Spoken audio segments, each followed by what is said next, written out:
চলো একবার দেখে নিচ্ছি তোমার ভালোবাসার মানুষটা স্টিল নাও তোমাকে কেন কমিটমেন্ট দিতে চাইছে না। যদি তোমার রিলেশনশিপে এমন হয় যে অনেক দিন থেকেই তুমি রয়েছো তার সাথে, বাট সে কিন্তু তোমাকে কোনো কমিটমেন্ট দিচ্ছে না, যদি এমনটাই হয় তাহলে চলো দেখে নিচ্ছি এর পেছনে কারণ কি, কেন সে তোমাকে কমিটমেন্ট দিতে চাইছে না।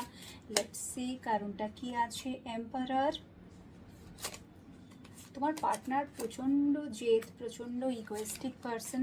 সে নিজের যা ডিসিশন নেবে দ্যাটস রাইট, অলওয়েজ সে সেটাই মনে করে, এবং সে কিন্তু যে কোনো এই যে ডিসিশন মেকিংয়ের সময় সে কিন্তু এতটাও মানে হুটহাট করে নেবে না, ঠিক আছে। অলওয়েজ সে ভাববে, ভাবার পরে, বিকজ সে লাইফে ঠক্কর খেয়েছে।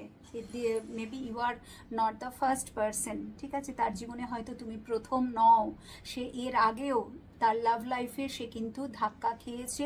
আর যদি তার জীবনে কেউ নাও এসে থাকে, তার কিছু ইনার চাইল্ড উন্ডস আছে, যেটার কারণে ম্যাক্সিমাম লোকেদের আমি ইনার চাইল্ড উন্ডসই দেখছি, ছোটোবেলাটা তার খুব একটা ভালো কাটেনি, যার কারণে সে কিন্তু নিজেকে খুব নিজের মানে হার্টকে খুব সামলে রাখে, ঠিক আছে। এত সহজে তাকে ইজিলি হার্ট করা বা এত সহজে তাকে ধোকা দেওয়া বা তার সাথে কোনো অন্যায় হোক সেটা কিন্তু সে হতে দিতে চায় না বা হতে দেবেও না।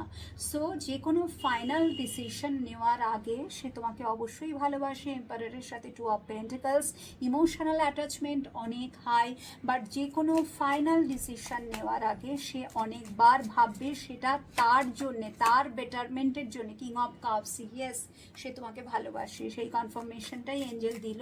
বাট যে কোনো ডিসিশন নেওয়ার আগে সে ভাববে, তার কারণে হচ্ছে সে একটু বলবো তো সেলফিশ, ঠিক আছে। ভালোবাসলেও ইয়েস ইয়েস, তার মাদার ইস্যু থাকতে পারে, ইনার চাইল্ড ওন 100% আছে, এবং লাইফে সে ধোকা খেয়েছে, ঠিক আছে। লাইফে সে বহুবার মানুষকে বিশ্বাস করে ধোকা খেয়েছে।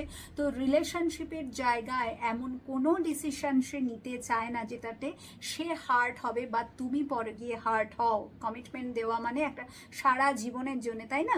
তো সে কিন্তু কমিটমেন্ট দেবে, 100% দেবে, বাট সবার আগে ভাববে যে এটা সত্যিই কি তার বেটারমেন্টের জন্য। তুমি যে তার জীবনে আসবে তাতে কি সত্যি তার ভালো হবে, তোমারও কি ভালো হবে, সবটা ভেবে নিয়ে তবেই কিন্তু সে তোমাকে কমিটমেন্ট দেবে, ঠিক আছে। তো সেই জন্যেই সে একটু সময় নিচ্ছে এই মুহূর্তে। আমি যেটা দেখতে পাচ্ছি, এমনিতেও তার যা মনের অবস্থা একেবারেই কিন্তু ভালো নয় রিলেশনশিপের জায়গায়।